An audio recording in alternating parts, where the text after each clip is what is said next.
Lalmalsawma hi pisap zing leidle pu h manaleit te fazinga upaber ni turin kumsang khadzakwa somnga khan alo pianga anupui pilal sang lia ni leitnen hian fanu pakhat zoming thangi anneya tupa panga le tunu pakhat aneya tu chuan thum anei boka anupui pilal sang lia ni hian kumsang ni pariat khan chatuan ram alo pansan to ani Lalmalsawma hi mi chong klem le zizoi tak ani a tlom ngai thei tak le milung leng mi tak ani chenrual pol thiam tak ani bok chiatni chatnia po akal chang chin atu le fa unaw te ta na phak to ka chuan ui reng ne ngai lo mi ani kumsang ni somni march hlatop lam khan in soisel chanin achwa cancer ti mu chwa ani a Grace Hospital le Nazareth Hospital a te enkol ani nu in lama enkol zui ani a ataksa te alo chaklo tiala nanna khuma chaw taka a omlain vanram kal achak to zia te chap chuin na soi china kan mamole thlak hlel ngoi lain October ni som period sang ni som ni khan chatuan ram min lo pan santa ani ama Hriatrengna hela katan wana ni ti du sakin moi taka asak mang hian chung khatle achian cha tele ama ngai na tu zong ten thinlung taka min lo thlir pui turin kan so ma cheu upake thangzo na te chung veng hlui aizol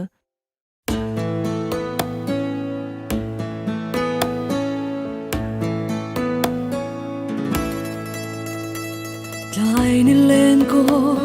athim zwalo na ram noa zan kho thim o to ngai lo na mun noa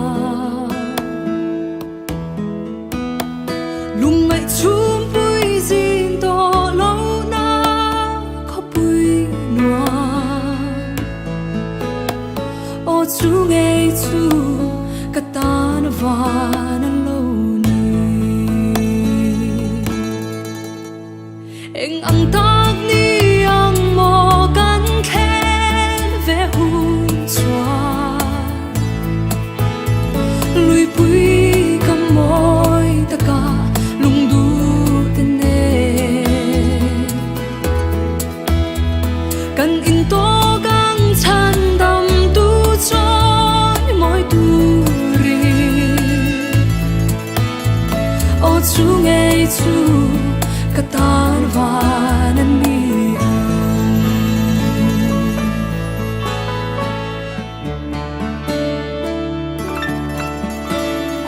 in chia thiam lo na om to lo na mun noa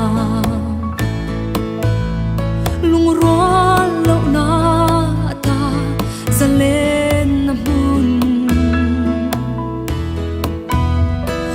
thin lai ma kan in hliam to lo na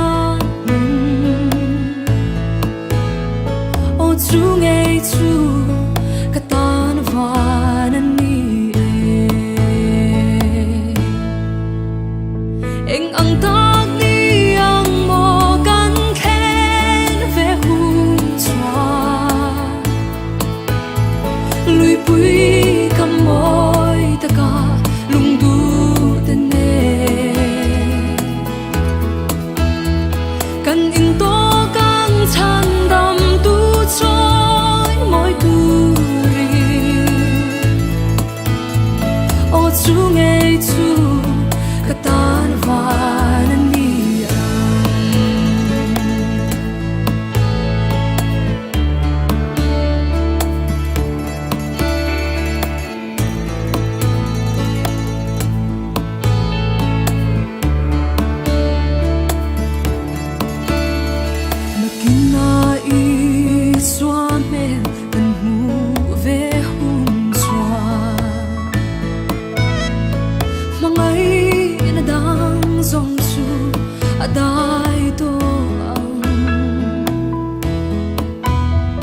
lalber choi moi huna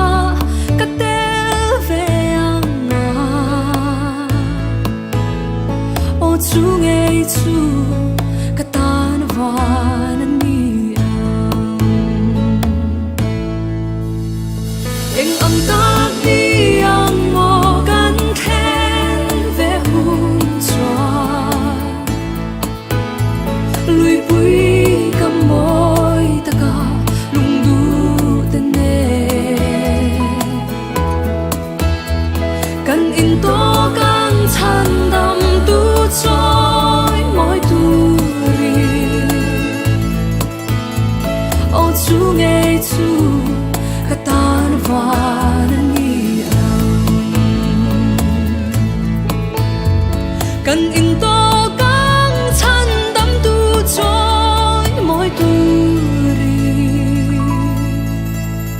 ô chu ngay chu